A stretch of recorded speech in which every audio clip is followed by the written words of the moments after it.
Okay, here we are again. This is another flipped presentation. This time dealing with Act 3, Scene 1 of Hamlet.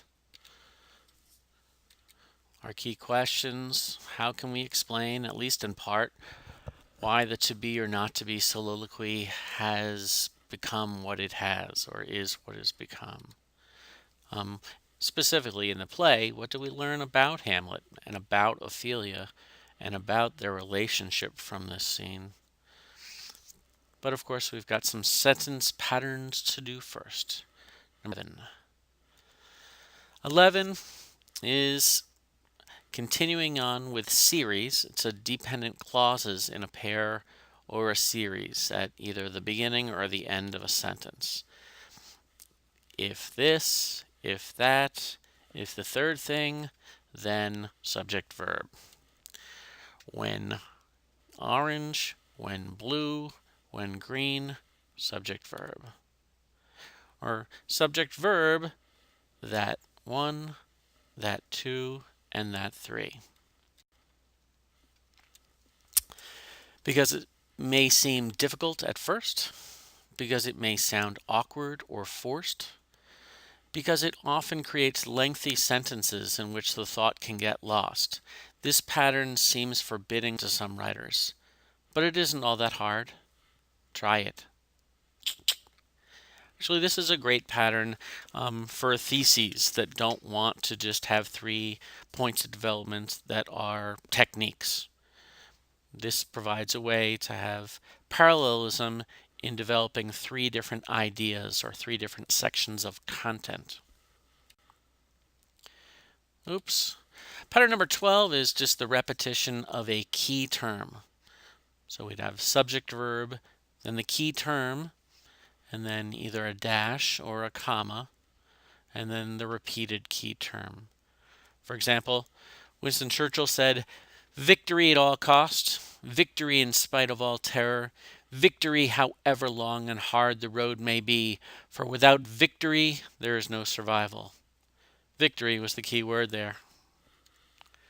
Here's another one.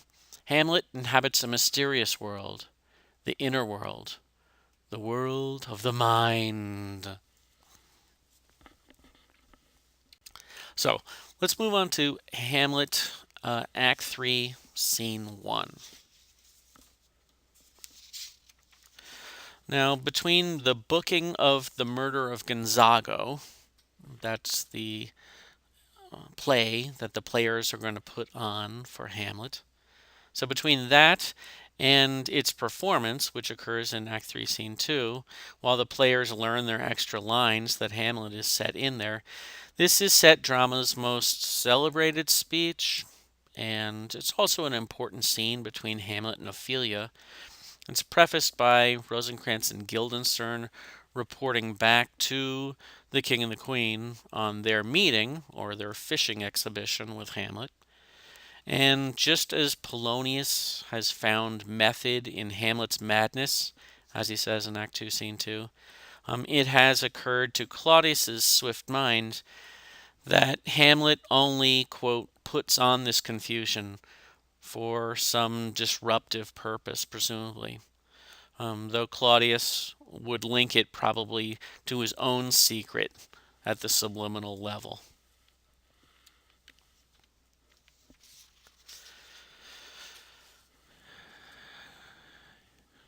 Now, in fact, Hamlet has peppered Rosencrantz and Guildenstern with questions. Again and again and again he asks questions. And the few that Tweedledee and Tweedledum have been able to ask him have been easily deflected. In other words, no lunkers for Rosencrantz and Guildenstern. Hamlet ain't buying. Now, the king, Claudius, tells Queen Gertrude something in these lines that she already knows. He says that he and Polonius intend to spy on Hamlet's meeting with Ophelia. Now, why Claudius sends her away, and probably more importantly, why she acquiesces to that instruction isn't clear. Perhaps Claudius thinks this is man's work, and maybe he doesn't want her humanizing their effort to flush her son out. But her approval with it um, seems to show a lack of concern, perhaps characteristic of her mothering qualities towards Hamlet, leaving Hamlet with these two duplicitous fellows.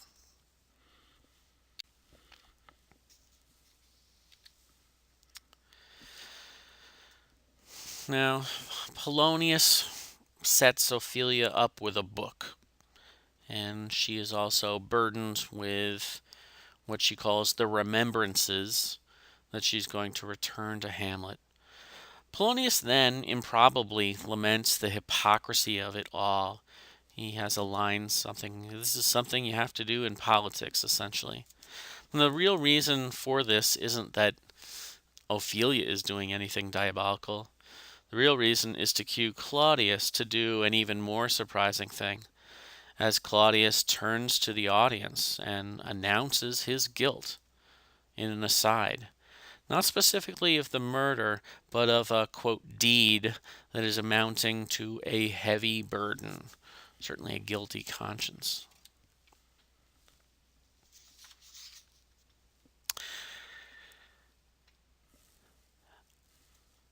According to Albert Camus, suicide is the only philosophical question of any interest. But the Christian prohibition against self-slaughter, against suicide, which Hamlet recognized in his first soliloquy, has gone now in this one. It seems to have been replaced by fear, and Hamlet's typical strengths have deserted him. He proposes that it might be better off to end your life than to endure it, but for the cowardly fact that the dreams after death would be bad and that the unknown is terrifying. This in light of the fact that he's had some experience dealing with or meeting with life after death. So, helpless to resolve this problem, we sit, courage drained, unable to do anything. There is some particular technique at work in this to be or not to be speech. It withdraws Hamlet specifically as a speaker from its content. For instance, there is no personal pronoun at all in all of its 35 lines. So the speech is, in a sense, drained of Hamlet personally. Although the cap fits, it also stands free of him as pure human analysis, and in that way could be considered one of those ways that humans consider to live or die.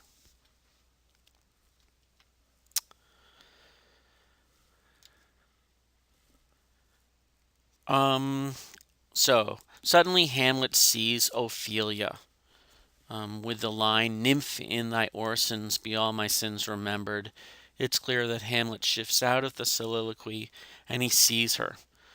Now, we as readers probably need to know more about the relationship, but this scene really doesn't make things all that clear. It's not easy to judge how much Hamlet is acting in this scene. Virtually every line that Hamlet says could be taken kind of straight or as some type of curveball evasiveness. At some point, about line 141, most productions indicate that Hamlet recognizes that he is being spied on. And although he has been rough with Ophelia up until this point, the moment when Hamlet realizes he is being watched, kind of so the question he asks, "Where's your father?" it becomes a trick question for Ophelia and almost a trap. Either way, she is betraying someone who's important to her life. But Ophelia's untruth, telling Hamlet that Polonius is at, quote, at home, my lord. This certainly does provoke Hamlet's rage, and certainly his violent rejection here, and then the humiliation he then inflicts on her in the play scene are pretty hard to justify unless there's a reading of the text that he feels absolutely betrayed. And he has been, in some sense, everyone except Horatio, whom he could have trusted, has left his side.